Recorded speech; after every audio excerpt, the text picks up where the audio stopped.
সে হারিয়ে যাওয়া কিছু স্মৃতি মাঝে মাঝে মনে পড়ে যায়। আবার কোনো জায়গায় গেলে সে হারিয়ে যাওয়া দিনগুলো ফিরে পাওয়া যায় শুধু কিছু পরিবেশের উপর। আর তেমনভাবেই আজকে আমরা ফিরে পেয়েছি সেই নলডাঙ্গা জমিদার বাড়ির কিছু চিত্র। রাজারা যখন বাংলাদেশকে শাসন করত সেই সময়ের পরিবেশ আর আজকে খুঁজে পাওয়া যায় না। কিছু দূর এগিয়ে গেলেই সেই পুরনো দিনের কিছু স্মৃতি ভেসে ওঠে চোখের সামনে। তেমনভাবে ভেসে উঠেছে নলডাঙ্গা জমিদার বাড়ি। আর কিছু পুরনো দিনের জিনিসপত্র রয়েছে যেটা আমরা দেখার জন্য অনেক দূর দূরান্তে চলে যাই। আর তেমনভাবে আজকে আমরা আপনাদের সামনে হাজির করেছি জমিদার বাড়ির কিছু স্মৃতিচরণ। নিজেদের ব্যক্তিগত পরিকল্পনা দিয়ে তৈরি করেছিল জমিদার বাড়িগুলো। আর সেই জমিদার বাড়িগুলো আগে যে মাটি দিয়ে তৈরি করেছিল সেটাও দেখা যাচ্ছে। ওই যে দেখা মেলে সেই হারিয়ে যাওয়া দিনগুলোর, আবার ওই যে দেখা মেলে সেই অতীতে হওয়া সেই জমিদার বাড়িগুলো। আর অনেক অনেক জায়গায় আমরা ঘুরে ফিরে দেখেছি, আবার অনেক জায়গায় যদি আমরা গিয়ে থাকি তারপরও দেখতে পাই সেই জমিদার বাড়িগুলো কি অবস্থা পড়ে আছে। আবার অনেকে দেখতে যায় সেই অবস্থার স্মৃতিগুলো, আবার অনেকে দেখতে যায় শুধু জমিদার বাড়িগুলো কেমন ছিল সেই আগেরকার দিনে। আর আজকে তেমনভাবে আমরা ঘুরে ফিরে দেখাবো আপনাদেরকে অবশ্যই সেই পুরনো দিনের জমিদার বাড়িগুলো কেমন ছিল এবং তাদের যে ভাস্কর্য আঁকা কিছু আর্ট বা অন্যান্য যে ছবি ছিল জমিদার বাড়ির ভিতরে সেগুলো একটু ঘুরে ফিরে দেখাবো। চলুন যাই দেখতে। যদি একটু ভিতরে যাই তাহলে দেখতে পারবো যে ভিতরের পরিবেশগুলো কেমন ছিল আর জমিদারের বাড়ির রুমের ভিতরের পরিবেশ কি। বাহির থেকে চলে আসলাম ভিতরে, আর ভিতরের কিছু চিত্র নিয়ে হাজির হয়েছি আপনাদের সামনে।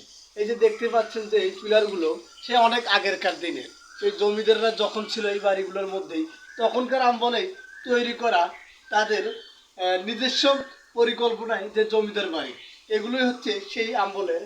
আর যদি আমি একটু পিছিয়ে যাই তাহলে হয়তো আপনাদেরকে দেখাতে পারবো এই যে ওয়ালগুলো দেখা যাচ্ছে সেই আগেরকার দিনের সুন্দর সাজসজ্জা করেই তারা তৈরি করেছিল। আর আগেরকার দিনে সিমেন্ট ছিল না, যার কারণে সেই পুরনো দিনে যে মাটি দিয়েই তারা এত সুন্দর দালান তৈরি করত।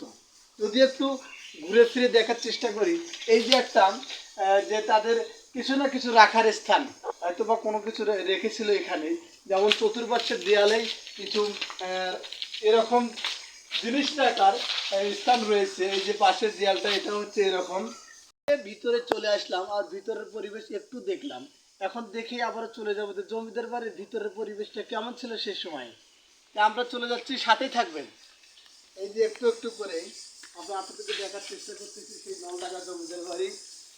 এই যে এটা ছিল জমিদারদের যে বাড়ির ভিতরের যে একটা আঙ্গিনার স্থান রয়েছে, সেই আঙ্গিনার স্থানেই হচ্ছে এটা। হয়তোবা সে সময় চতুর্দিক যে ঘর ছিল তারা কোনো না কোনো এক সময় আঙ্গিনার ভিতরে কোনো না কোনো কাজ করতো, আবার খাওয়া দাওয়া শেষ করে নিজের গন্তব্যস্থানে ফিরে যেত। সেই আঙ্গিনায় আমরা দাঁড় হয়ে আছি। আর পাশে যে দেখতে পাচ্ছেন যে দেয়ালগুলো, এগুলো কোনো না কোনো রুম ছিল, হয়তোবা জমিদাররা সেখানে তাদের নিজস্ব কারুকার্য করেই কোনো না কোনো কাজ করতো, আবার তাদের প্রজাদেরকে সেখানে শাসন কাজ চালাতো।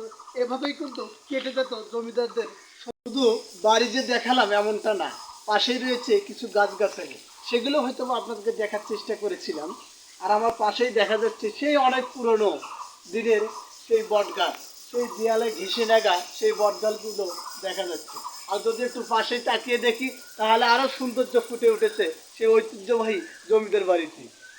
আর বর্তমান যুগে আমরা অনেক কিছু দেখার জন্যই পার্কে চলে যাই, আবার অনেক সময় গিয়ে থাকি অনেক দূর দূরান্ত কিছু ভ্রমণ করার জন্য।